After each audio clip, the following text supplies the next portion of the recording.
Sihleli sikubingelele sikwamukele endabeni zehora lokuqala emini lezi indaba nezitholelwe unkosazana wakwaDambuza Maguba nazo ezinohlonze emini nje. No la ngaphakathi emphakathini isimo sobugebengu icrime ihigh kakhulu. Kudutshulwe kwabulawa abasolwa abahlanu befunwa phansi phezulu amaphoyisa ngamacala ahlobene nokubulala nokuphanga eCato Crest kwaZulu Natal. All the other accused, as you've heard, are ready for trial. It is only accused number 7. It is not ready for a trial. Sesihlehlisela unyaka ozayo isithangami senkantolo ephakeme eFree State esibhekisisa ukulungela kokuqula kwecala lokweqa ejele kukaThabo Bester.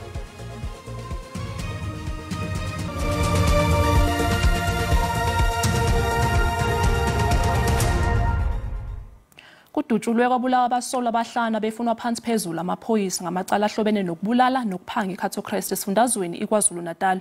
Ukuzwa kabanzi kalokhu njengamanje sixhumana nentatheli yeSABC uSimphiwe Makhanya olandela lolu daba. Sibonge bese sibingelele umbukeli phela silapha endaweni yaseCato Crest nala khona ke izolo kwenzeke isigameko phakathi kwakulendawo nalapho kudutshulwe kwabulawa khona basolwa abahlanu ngesikhathi betholana ke phezulu naba kwasidlodlo. Lesigameko senzeke kulomuzi ngedlo ongemuva kwami ke oyi-double story nala khona usabona amalungu ke omphakathi esahlangene khona kanjalo ke namalungu omndeni ke awo ake abasolwa. Ngicabanga ukuthi nje emzuzwini engemngaki kusukela manje sike sabona imoto le esebenzisana ke kakhulu namaphoyisa yokuthuthwa kwesidumbu ifikile la endaweni izothatha ke idumbu zalabasolwa ke abahlanu abasale enkundleni ngesikhathi ke betholana phezulu namaphoyisa ke lapha esifundazweni kwaZulu Natal endaweni yaseCato Crest. Kepha ukuzwa kabanzi ngesimo nje senhlalo lapha emphakathini waseCato Crest samukele ikhansela la kulendawo eWard 101 sizwe ukuthi lona uthini ke umbono walo emalungana nesimo nje sobugebengu kule ndaba. Ukhansela sibonga kakhulu ngesikhathi sakho bese siyakubuza ukuthi njengomuntu osebenza kakhulu nomphakathi la endaweni sinjani isimo senhlalo nesimo sobugebengu la emphakathini?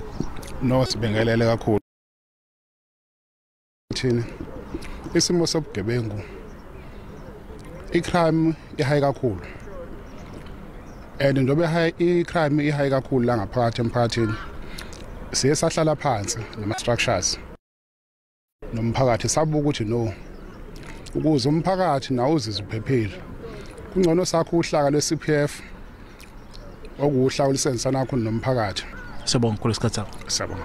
Mnumzane uSimphiwe Khanyile ke lo oyikhansela lapha eCato Crest kuWard 101 esichazela ke kabanzi ngesimo nje senhlalo lapha emphakathini njengalokhu ke kusanda kudutshulwa kwabulawa abasolwa abahlanu ababetholana phezulu ke namaphoyisa lapha ebusuku. Sibusela intambo konegoli. iPop Crew ithi kumele ibhekisiswe inqubomgomo yokhushulwa ezikhundleni embuthweni wamaphoyisa.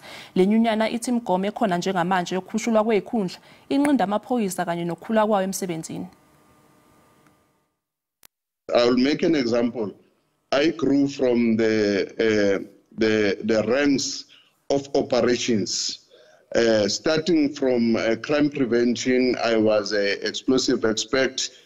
Doing with the explosive, doing the work with the dog unit and everywhere. And then that upward mobility, it helped me to be able to focus on crime prevention. But at no stage when I'm promoted, I'm going to be now placed in the office. You are lacking that experience that is working outside, because working outside, you come into contact with so many people and you establish a network that will help you in dealing in fighting crime. Now, if they're going to remove you from the operational level and put you in the office, that network is going to be cut for you. You are not going to be able now to network with those people because we are sitting now in the offices. Sesihlehlisela umhlaziyi ishumi uNhlolanja ngonyaka ozayo isithangami senkantolo esibhekisisa ukulungela kokuqula kwecala lokweqa ejele kukaThabo Bester. Inkantolo namhlanje itshelwe ukuthi bonke abanye abamangalelwa becala bayishagalombili sebekulungela ukuqhubeka kwalo. uBester wena kuphela umangalelo ongakakulungeli ukuqhubeka.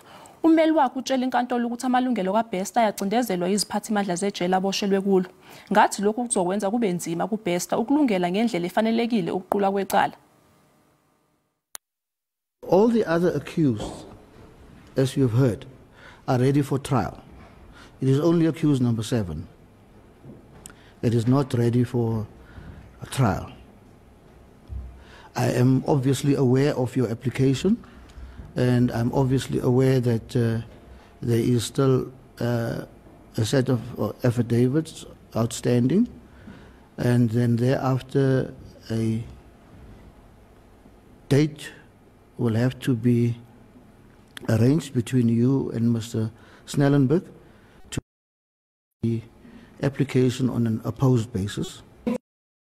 The accused person who comes to court to assert Section 35 and is told because now he has raised the issue of torture. It's a fact that he's been tortured. They don't dispute that. They simply say that they are allowed to torture him in terms of the Correctional Service Act. The torture is not disputed. It's not disputed that he's incarcerated for 23 hours a day and only given 1 hour of exercise. They simply say that the act in terms of the Correctional Service Act.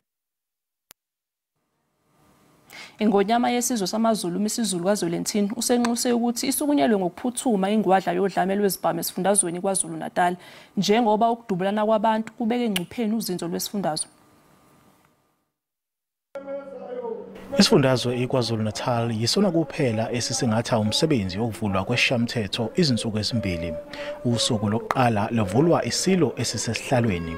Isilo ke enkulumeni yaso sigxeke izigameko zodlame esifundazweni. Due to the gun violence, many families are impoverished by having lost breadwinners who are caretakers of their families. Madam Speaker, we cannot sing praises or look the other way when our province is festered by abusers. Kusenjalo amaqembu ezombusazwe ayamkele ke inkulumo yesilo.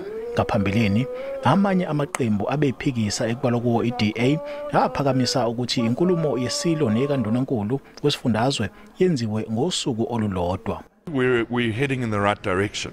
In the past we used to have to hire venues and it was an exorbitant cost. It used to cost a few million rand, and I think we must congratulate the Speaker on having it at the legislature. For a long time we've said the precinct is absolutely perfect. The only purpose why these two events are separated, it is because the legislature of KZN recognizes the monarch, His Majesty the King. Kubalekile ukuthi isilo siqhubeka silenze losuku siyazi kona ukuthi izinga lezimali alisekho phezulu kodwa uma saqhubeka sikwazi ukwenza beyibalekile uyakhumbula nje ukuthi umdlokombane for isikhathi eside ehleli kwithrone benza ukuthi abantu bakwazi ukuzikhumbula bazigqaje ngosiko labo. NgikuSimphiwe Makhanya wezindaba zeSABC ngisemgongondlovu.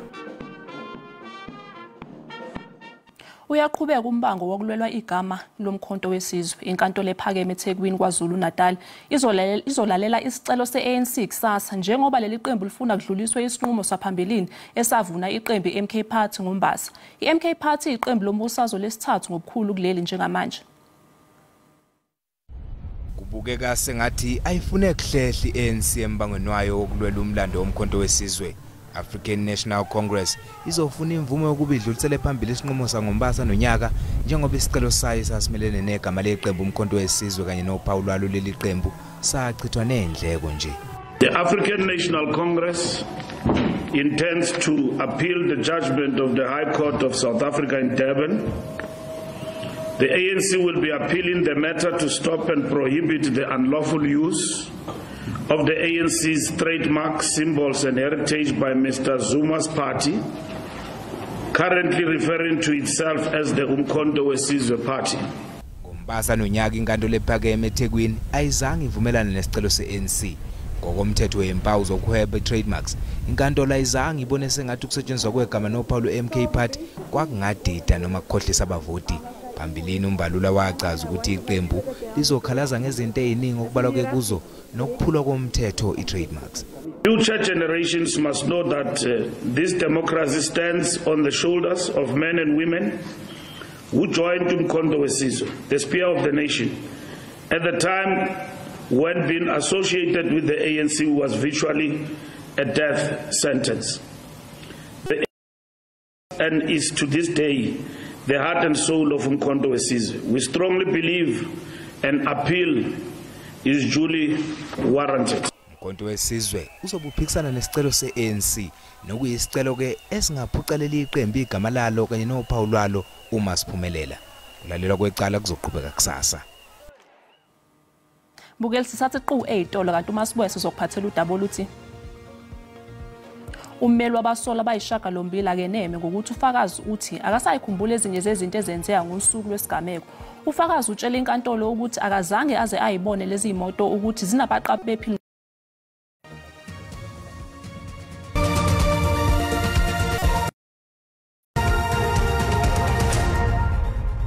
Sikubingelele sikwamukele uma ngabe usanda ngena odabeni oluphambili besibika ukuthi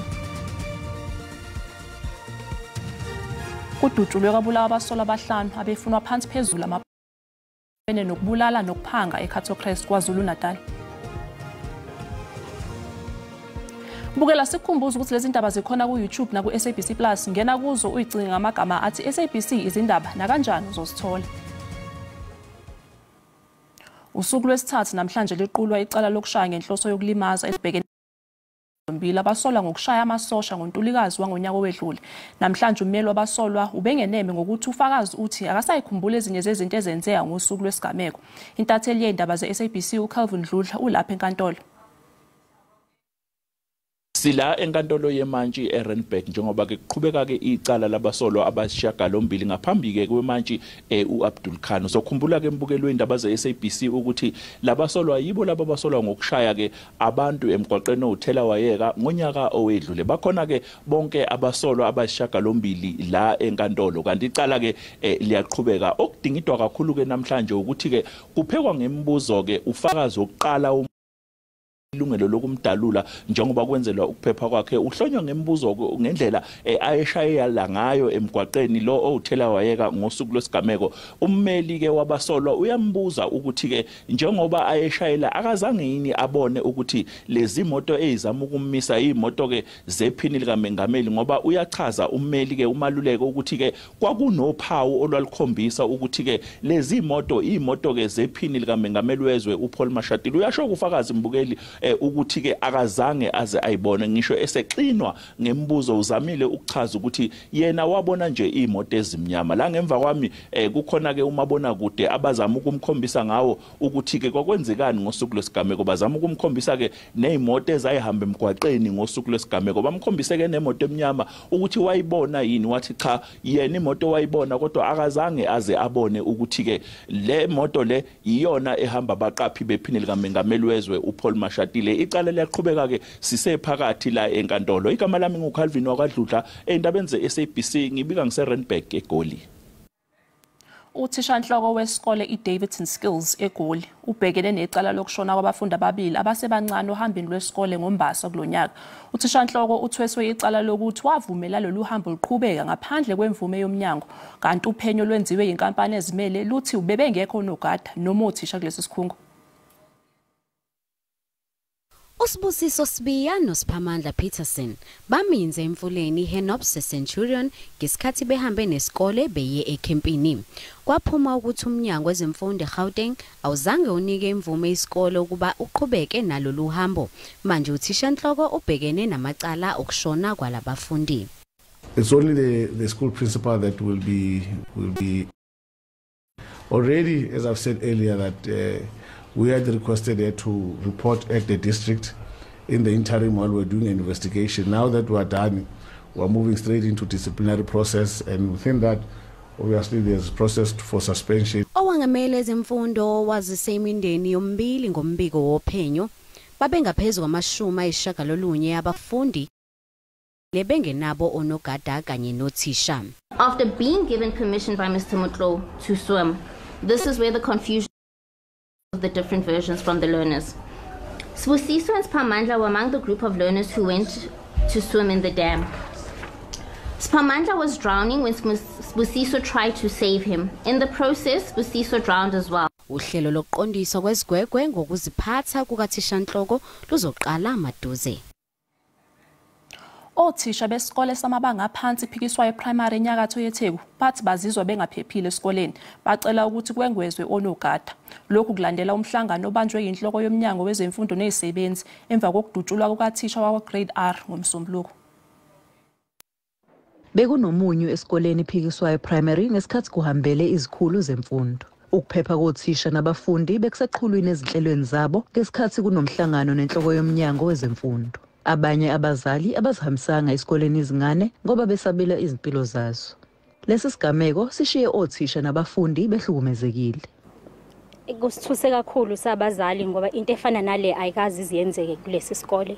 Sithuke kakhulu, siyasaba ngoba njengamanje ezinye izingane ayizile esikoleni ziyasaba, abazali abakhululekile, asizwa siphephile. NgoLesihlanu umfundi waseGedlembane High School kusola ukuthi ubulawe ngomunye umfundi kulandela ingxabano yesoka. Kwesinye isigameko sangomsombuluko kugwazwe kwabulawa umfundi kaMatric okusola ukuthi ugwazwe ngumfundi kaGrade 10 esihlahla seNkosi High School kwaNongoma. Abazali banxuse ukuthi kuqiniswe ezokuphepha ezikoleni. Kodwa umphakathi kakhulu ongasondeli ukuzane abazali ngisho njalo ngoba lento bayizane iyenzeka sizama ukuyikhuluma la esikoleni kodwa mangizokhuluma izane iqiniso izane umphakathi uyakhala uthi akukhulumekanga kahle ngoba khona umfana okwaziyo phambilini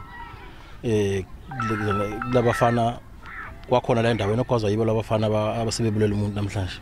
Umnyango wezemfundo uthi zikhona ezikoleni kodwa okucacayo ukuthi yonke imizamo yethu ayanele ngoba izinto ezinjengalezi ziyaqhubeka zenzeke ezikoleni. Ingakho simema emphakathi ukuthi ibe nathi kulokho isilekelelane. Umnyango uthi imphakathi eyakhele izikole kumele ibambe ichaza elibonakalayo eqinisekiseni ukuphepha kwabafundi nothisha ezikoleni. Amaphoyisa esifundazwe aphenya amacala okubulala kuzo zontathu izigameko. Ngingononhlakanipho Magwaza ezindabeni ze-SABC eThekwini. Owengamela umnyango wezemfundo eGauteng uMatobe Chilwane umise uthishanhloko wesikole samantombazane ePretoria High School for Girls. Uzomiswa inyanga ezintathu ngesikhathi umnyango usaphenya kabanzi ngeintsolo zokucwasa kulesi sikole. uChilwane uqiniseke nokuthi baphenya nothisha balesi sikole ukuthi abanayo yini inhloso yobandlululo. Ehambele lesikole owengamele umnyango wezemfundo eGauteng uthi uthishanhloko walesikole uzishaye indiva izenzo ezicacile zokucwasa ngokwebala. But in terms of the school processes, she's been suspended up until we conclude. So the suspension is for 3 months. So we are anticipating that in 3 months we'll be done with this whole case and the whole disciplinary process. Iphathimandla zomnyango seziqinisekisile ukuthi uPhilippa Erasmus waqokwa ngo-2018 kulandela ukuthi uthishanhloko owayekhona naye akhishwa ngenxa yezinsolo zokucwasa okwakuhlobene nezinwele zabafundi bebala elinsundu. Investigate the matter as it is alleged that the matter was reported to the school leadership and the school failed to deal with the matter. A precautionary suspension. We are still investigating. Amaqembu ezombusazwe ahlukene abambe impikisho ngaphandle kwalesikole afuna ukuthi kuthathwe izinyathelo eziqinile. I-EFF iphakamisa ukumiswa kukathishanhloko. Actually they must be dismissed because we think that they've contributed into this mess that we found ourselves in. There was a complaint last year that was lodged and a report that was given to the principal, and the principal ignored that report. Hence, we are in this situation. We're tired. We want to check the leadership, the principal, and the SGB in this particular school. We think they're fueling this racism. These kids are not doing it on their own. Owengamele umnyango uthi angeke zibekezelelwe izigameko zobandlululo. Iziphathimandla zinikezwe izinyanga ezintathu kuba zilawule isimo. Ezokuphepha ziqinisiwe njengoba kuzoba nomhlangano wokuqondisa izigwegwe abafundi. Kusenjalo sekunesinye ke isikole esisePitoli esisolwa ngokucwasa ngokwebala. Umnyango wezemfundo eGauteng uqinisekisile ukuthi uphenya isigameko sokucwasa eGowe School Developers ePitoli.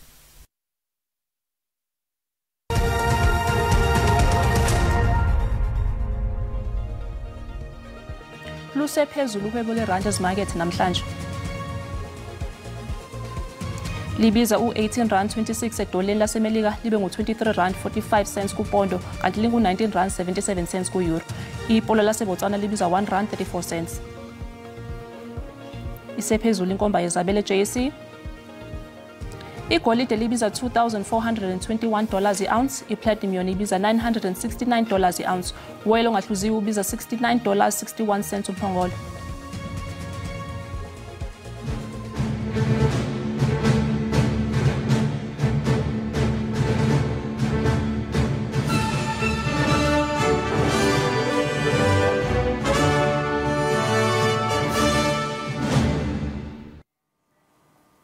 Umdlalo wama-gymnastics waseMelika uSimone Biles unqobe indondo yakhe yesihlanu emlandweni yemidlalo yama-Olympics ngesikhathi ehola iqembu lakhe ukuthi linqobe wamanqamu womqhudelwano wabesifazane. Mbukela umhlahlo wesimo sezulu uyalandela emva kwekhefu.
Bukela sibeka lapha indaba zehora lokuqala emini siyabuya futhi ngehora lesikhombisa. Umusa wenkosi ube nani nonke.